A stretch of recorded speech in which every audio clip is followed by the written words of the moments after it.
Hey, I don't understand the recent discussion of trigger finger height placement and its impact on accuracy. People saying pull higher on the trigger, you're going to get improved accuracy, and I don't understand that. Glock Gen 4 medium beaver tail backstrap. So I understand the concept being that if I place my finger up higher, I'm going to get better accuracy as opposed to mid or low. And people are discussing how that is and whether or not your finger being against the frame of the gun somewhat is affecting the accuracy. I feel like this is so shooter and firearm dependent that I'm not sure it applies to most people. Because take for instance the Glock medium beaver tail, right?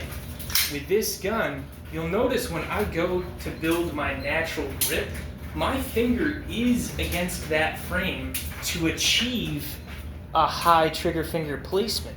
I can't really get my finger to be flat and high on the trigger because the height up here and here, that's just, my finger would naturally fall something like this to achieve a parallel line. And so I don't think I can get high without my trigger impacting my grip, moving that gun as I pull the trigger. And obviously, here's a different gun. So this gun, the grip, the front strap and back straps, the way it naturally falls, I do fall center of this trigger more, right? So single action or double action, I'm more centered. And that seems to be a pull that prevents me from touching the frame while I pull. I'm not dragging anywhere in my trigger well, and maybe that's why I found Berettas to work better for me. Now this one does have the scalloped rear strap, whereas something like my carry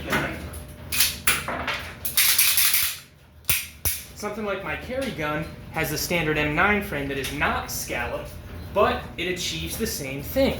When I get my finger in the trigger, I'm not touching that trigger hole.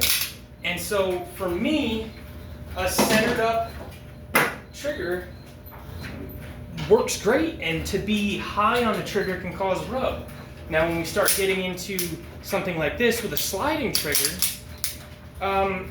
once again, my finger wants to naturally fall in the middle. And that's how it naturally falls and doesn't rub the frame. So maybe it's just my hands and Glock, but if I just try to shoot, even naturally, I'm getting that trigger rub with the Glock. And I think that has to do with how it fits my hand. And I have this back strap on because it's the best one that I can get to not chew up the back of my hand with slide button. So I understand the concept that high trigger finger placement is going to work, but I'm not certain it works for every shooter with every gun. It's something I want to play with. I don't have the opportunity to live fire very much at the moment, and so I would love to hear from people who are. How does that play out on a sliding trigger like a 1911?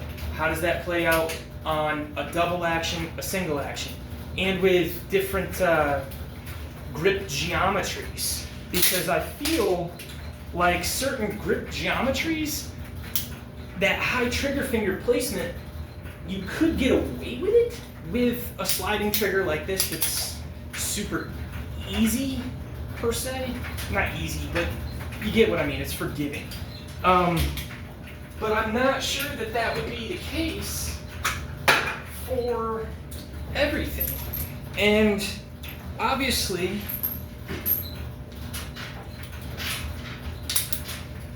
certain guns are going to lend themselves to it better, but certain grip geometries are going to be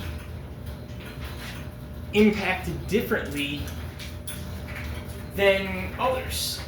And I'm really happy to hear that's helped people dramatically, quickly improve group size. I can't wait to try it myself. I just can't at the moment. But do you think that it's really, really dependent on grip shape specifically how high you can get on a back strap and how high you can get on a front strap, because I feel like as soon as my trigger finger leaves parallel and has to shift downward, it makes it untenable, because I'm going to shift that firearm during the trigger pull. I won't be able to like hold still and pull trigger. That's obviously a skill issue, but I'd like to know how that works with different guns. Anyway, just a quick word vomit on the issue. I appreciate your time, guys.